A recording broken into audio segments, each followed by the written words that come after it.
What's up, guys? What's up, cycling fanatics? Welcome back to another race breakdown video. In this video I'm gonna give you 3 tips on how to save energy and win the field sprint. Check it out. Hey guys, welcome back. This is day 2 of the Tour de Murrieta Omnium. So it's a 2-day Omnium which had a criterium on day 1 and a circuit race on day 2.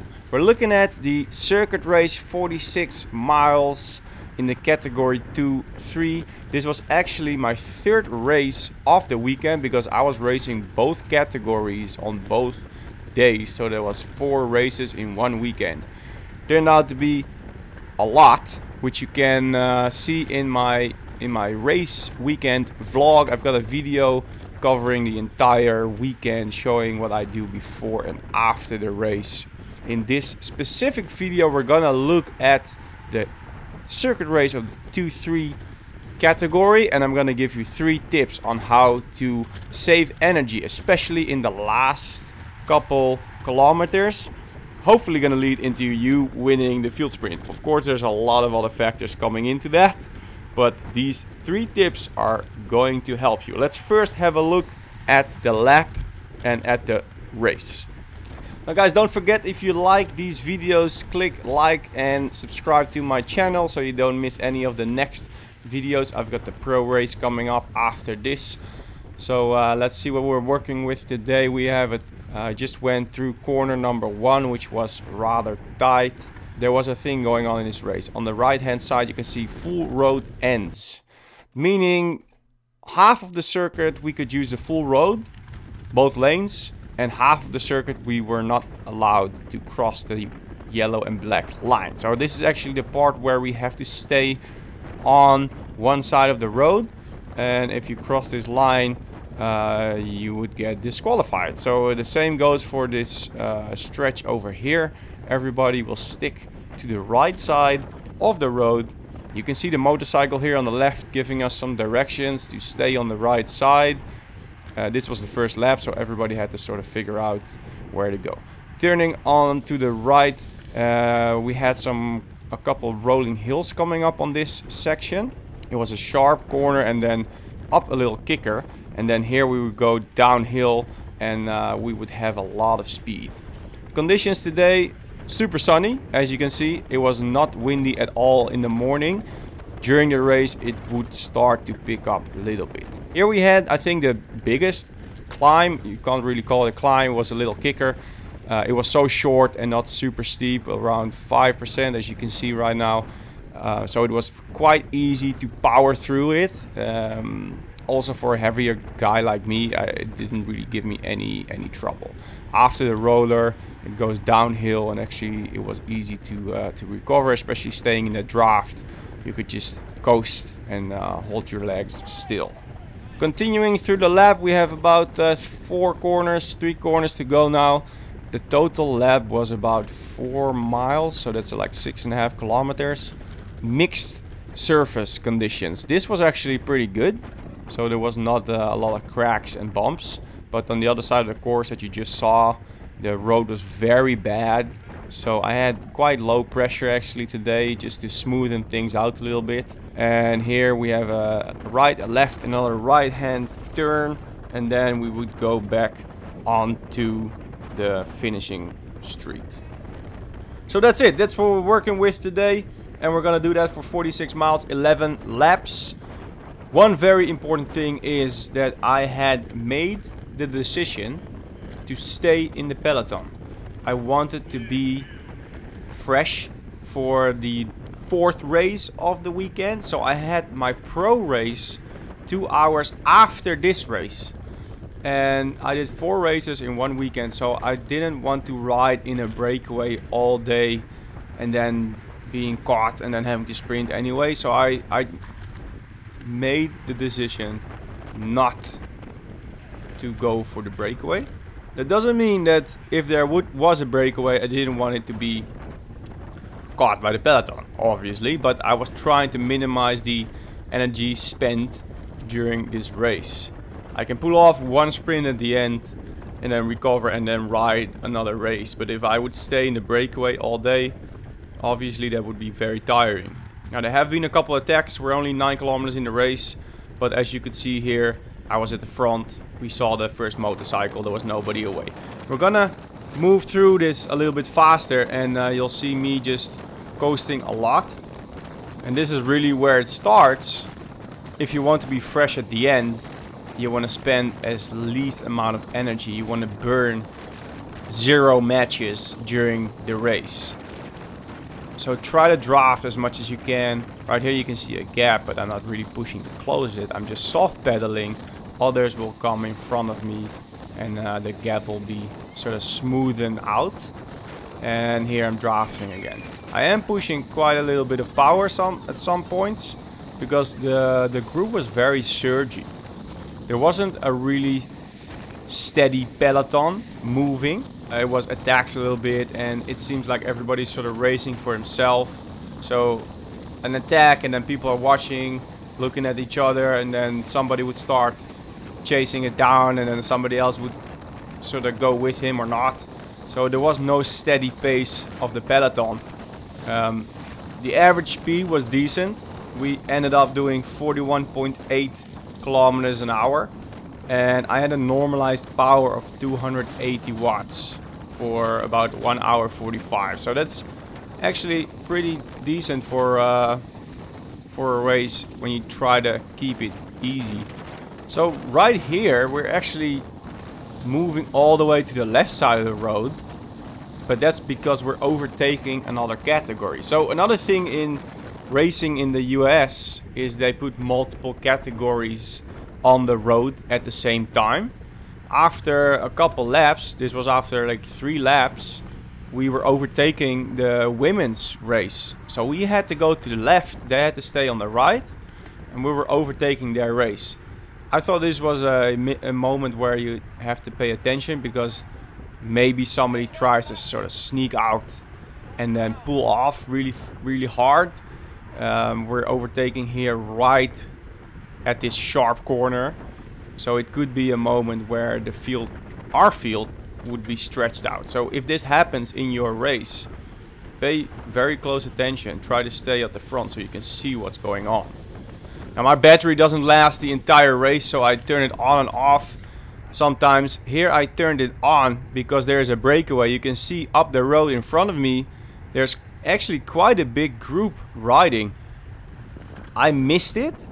Although I said I didn't want to be in a breakaway, if I would be in a big breakaway, I could sort of sandbag the breakaway all day and then still pull off a sprint. But I missed this little break, and I didn't think they would stay away, so I was not gonna spend a lot of energy trying to force it back. But the whole peloton was just not really doing anything at that moment, so I went to the front. I did like 1 pull to sort of persuade the other riders to start pulling a bit, and it did work.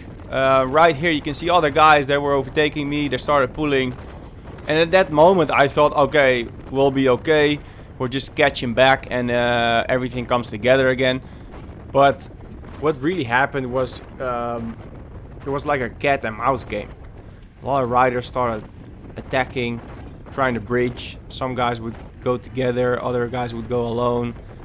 I didn't really want to participate in that, because that will get you very tired if you jump on all the wheels. So I did jump on one guy right here. I was following him, trying to get him to push hard and bridge towards the group that was in front of us. You know, I tried once. Here I'm overtaken by another guy who is also giving it a big push, so I jump on his wheel and I just gave it one shot. If this would be a nice bridge opportunity, then I would try to get a free wheel towards that breakaway. But if it didn't work out, I was definitely gonna relax for the rest of the race. We have about 30 kilometers left, so the rest of the race would definitely be easy in the peloton to recover and to get ready for that sprint. So by now we know it was gonna be a breakaway, and we're gonna go for the field sprint. So here we go towards the last lap, and I'm gonna give you those tips how to stay fresh, how to set up and win the field sprint.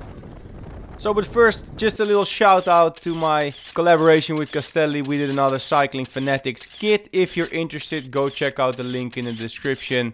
You get some custom Cycling Fanatics apparel.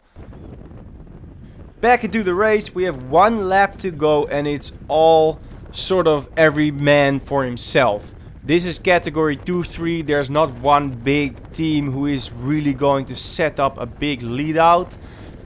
If you will watch my second video of this day where I'm racing the pro race, it looks completely different. You'll see one dominating team at the front, really setting a pace and riding up the front all together. Here in the 2-3s, it's a bit different. It's very surgy. Guys are going, guys are not going, everybody's looking at each other. So one tip, the first tip I can give you is stay with the first 10 to 20 riders, but don't be at the front. This actually has two purposes. The first one, obviously, is you don't want to be breaking the wind, right? You want to be drafting behind others. Now, if you're in position 10 or position 40, it doesn't really matter that much. So try to be with that first 10 to 20 riders, so you can draft, but also you can see what's going on in the front. That's very important. Now the other effect is that when people attack at the front, they're probably gonna attack pretty hard, and then somebody else will follow pretty hard, and then another guy will follow, and another guy will follow. But if you are at place 10, you can sort of see that happening. You can start pushing the power and follow easy. You can smoothen out the power a little bit. So this is actually moving into tip number 2. That's use momentum and smooth power. If you're not moving up, you're moving back. So use your momentum. Right here you can see I'm actually using my momentum to move forward around the outside of the corner, while others in front of me are holding their legs still. I just keep pedaling, soft pedaling, not braking, and going around them to overtake a few riders. Always use your momentum to overtake a few riders, because it means that at another point you can fall back and be at the same spot. Again, I'm following another rider, or I'm just soft pedaling whenever I can. I go around and I move up a little bit here and there. This way you generally stay in the same position. If somebody attacks hard, like I said in the beginning, start pushing a little bit, but not too hard, to soft pedal into his attack and smoothen out those peaks. Every time you push hard, you burn a match. So you don't really want to do that, because you want to save your sprint till the end. So here we are at the end of this long straightaway. We have 4 corners to go to the finish.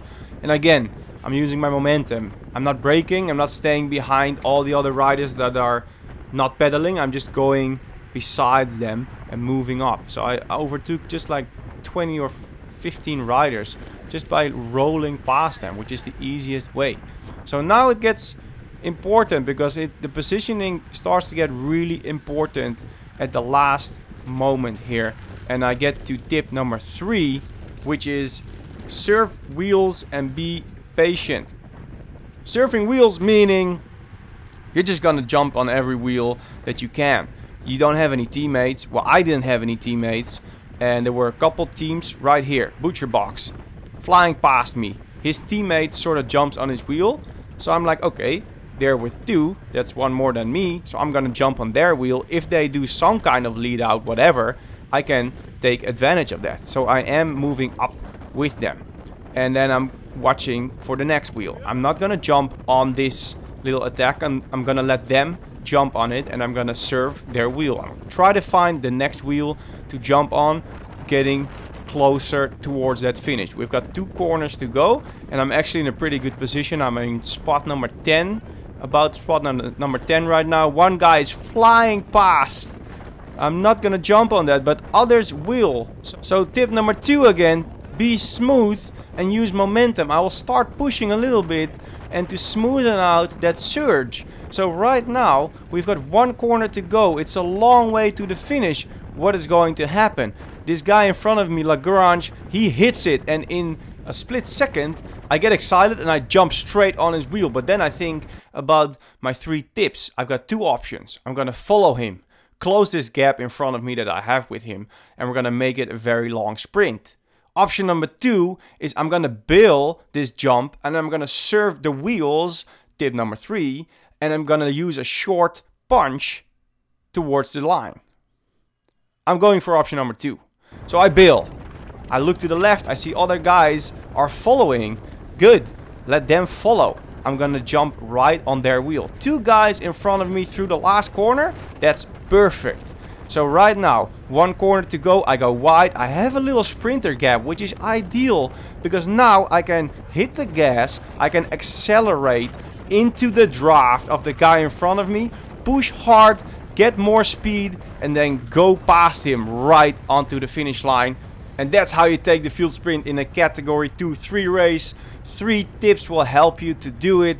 Thanks for watching. Don't forget to check out the other race videos of this weekend. And I'm gonna see you next time. See ya!